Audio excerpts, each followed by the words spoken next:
The Corrupted Blood incident was a video game glitch and virtual plague in the MMORPG World of Warcraft, which began on September 13, 2005, and lasted for 1 week.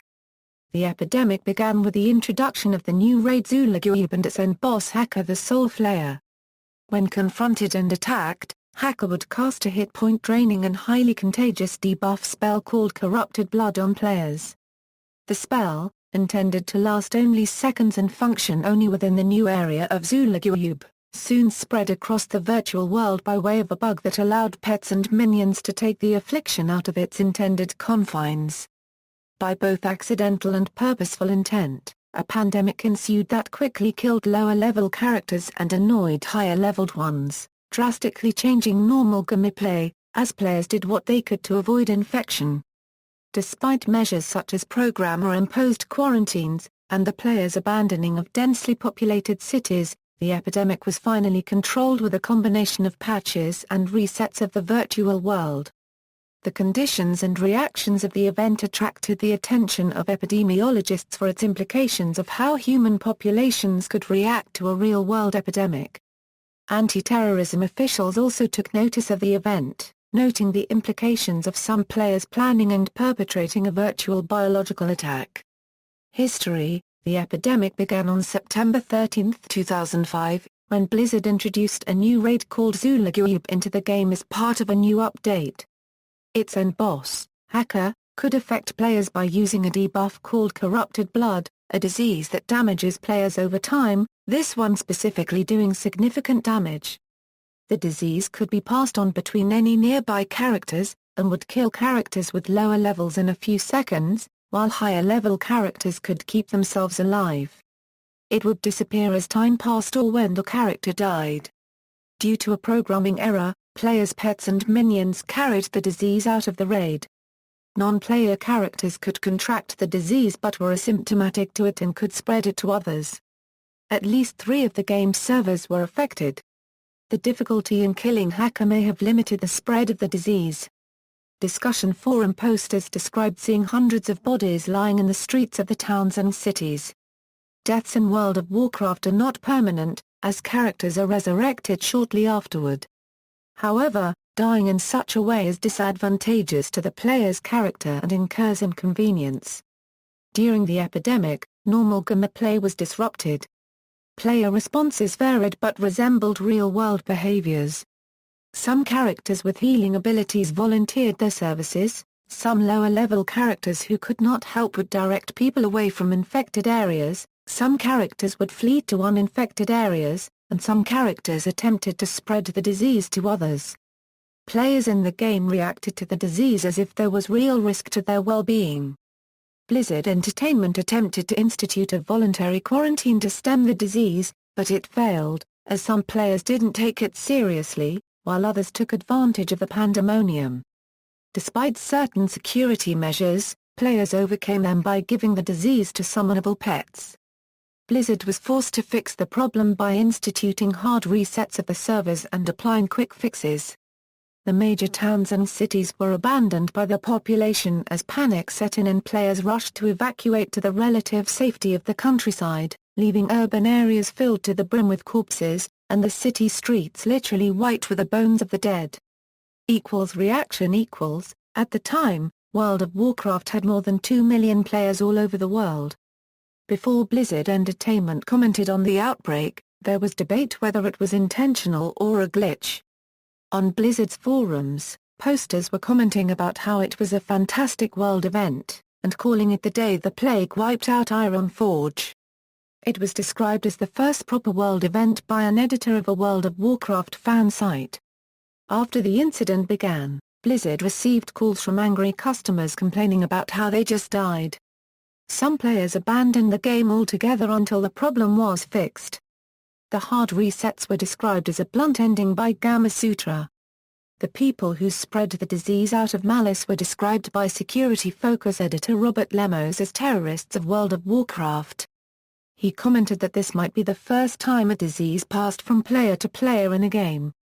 Mark Ward, an editor for the BBC's website, brought up an incident years earlier in the computer game The Sims, where many players' characters died of a curable disease originating from a dirty guinea pig, though there was no way for the disease to spread to a different player's character.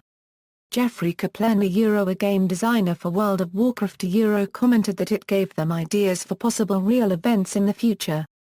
Brian Martin, independent security consultant for World of Warcraft, commented that it presented an in-game dynamic that was not expected by players or Blizzard developers, and that it reminds people that even in controlled online atmospheres, unexpected consequences can occur.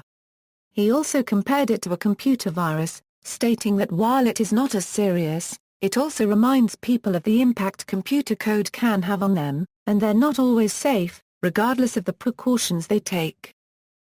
Great Zombie Plague of 08 during 1 week of October 2008, a zombie plague was spread to promote the second World of Warcraft expansion, Wrath of the Lich King, before its release. Unlike Corrupted Blood, this plague was intentional and was dubbed by an authorized representative of Blizzard Entertainment as the Great Zombie Plague of 08. It was compared to Corrupted Blood by the Sunday Times, which described the zombie plague as being more true to life. The plague was contagious, but in contrast to Corrupted Blood, which had 100% transmission to nearby characters, being in the vicinity of a character infected with a zombie plague represented only a small risk of transmission. This meant that encountering a lone zombie was not as dangerous as encountering a large mass of infected. The event which Blizzard ended on 28 October earned the company both praise and criticism from its fans. Models for real-world research. Model for epidemic research. In March 2007, Randy Balisser, an epidemiologist physician at the Ben-Gurion University of the Negev in Beersheba, Israel, published an article in the journal Epidemiology that described the similarities between this outbreak and the recent SARS and avian influenza outbreaks. Dr. Balisser suggested that role-playing games could serve as an advanced platform for modeling the dissemination of infectious diseases. In a follow-up article in the journal Science, the game Second Life was suggested as another possible platform for these studies.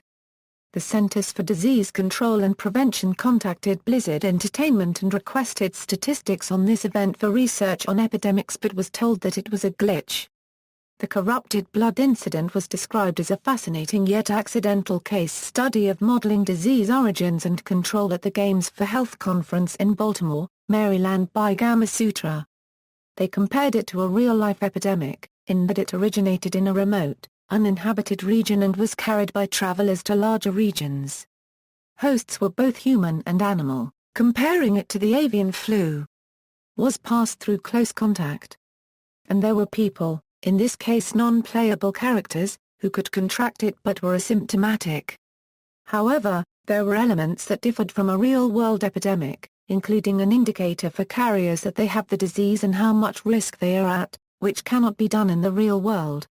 One aspect of the epidemic that was not considered by epidemiologists in their models was curiosity, describing how players would rush into infected areas to witness the infection and then rush out. This was paralleled to real-world behavior, specifically with how journalists would rush toward a problem to cover it, and then rush back out.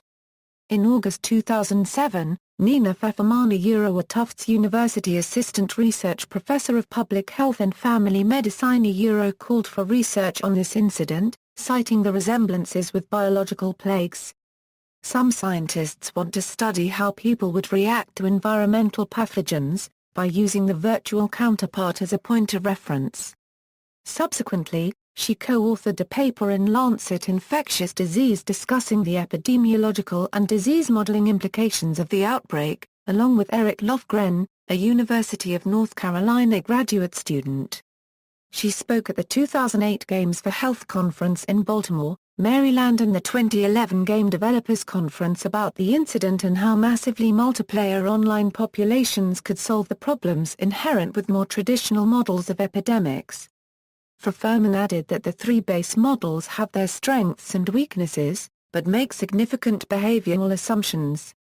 She also compared Corrupted Blood to a drug trial with mice, a real good first step. She stated, "These are my mice, and I want this to be my new experiment setup." She expressed an interest in designing new diseases, perhaps non-fatal ones, to be introduced to the game so she could study how risk is viewed, how rumors would spread, and how public health notices are handled. She added that Blizzard made such notices in the original outbreak, but kept changing its position as it could not effectively deal with the problem. She commented that she did not believe it would ruin gameplay, as World of Warcraft dealt with health challenges in combat, and that games set in medieval times had such health risk. She argued that if researchers and developers worked together, it could be fun. While Blizzard was initially excited about the proposition, it became less outwardly excited over time, though never rejected it. She has been in contact with other developers, hoping to conduct the simulation in similar games to World of Warcraft. She thought that this was the only way to accomplish such a study, as epidemiologists were limited to observational and retrospective studies, because it would be immoral to release an infectious disease into the population. She added that a computer model would be insufficient as well, as it uses mathematical rules to approximate human behavior. Dr. Gary Smith, professor of population biology and epidemiology at the University of Pennsylvania, commented that very few mathematical models of disease transmission take host behavior into account, but also questioned how representative of real life a virtual model could be. He stated that while the characteristics of the disease could be defined beforehand, the study is just as observational as one conducted on a real-life disease outbreak. However, he added that one could argue that the proposal could give an opportunity for a study that epidemiologists may never have. Neil Ferguson, director of the MRC Centre for Outbreak Analysis and Modelling at Imperial College, London, felt skeptical of the idea, commenting that such a study could not properly mimic genuine behavior. Using the zombie plague used to promote World of Warcraft, Wrath of the Lich King before its release as an example, players would intentionally become infected to gain zombie powers. He added that characters could also regenerate, meaning there was low risk in becoming infected. He felt that while online games such as World of Warcraft could be set up to help scientists study epidemics, it will always be limited as their primary use is for entertainment. Model for terrorism research in an analysis of the corrupted blood incident, Charles Blair, Deputy Director of the Center of Terrorism and Intelligence Studies, said that World of Warcraft could provide a powerful new way to study how terrorist cells form and operate. While his organization already uses computer models to study terrorists' tactics, Blair explained that because World of Warcraft involves real people making real decisions in a world with controllable bounds, which could provide a more realistic models for military intelligence the analysts. For example, one self-confessed virtual bioterrorist in World of Warcraft commented about how quickly people got smart about doing the most damage to the largest number of people. Yale University terrorism expert Stuart Gottlieb admitted that while the outbreak was interesting and relevant to the times, he would not base a counter-terrorism strategy on a video game. Gottlieb expressed skepticism that analyzing the incident could shed light on the complex underlying causes of terrorism in the real world, as the stakes for both terrorists and civilians are lowered in a virtual setting. However, as commented by the editor of the article, the biggest weakness for using a game as an analytical tool is that death in World of Warcraft is a nuisance at most. Blizzard has maintained a position that World of Warcraft is first and foremost a game, and that it was never designed to mirror reality or anything in the real world. References.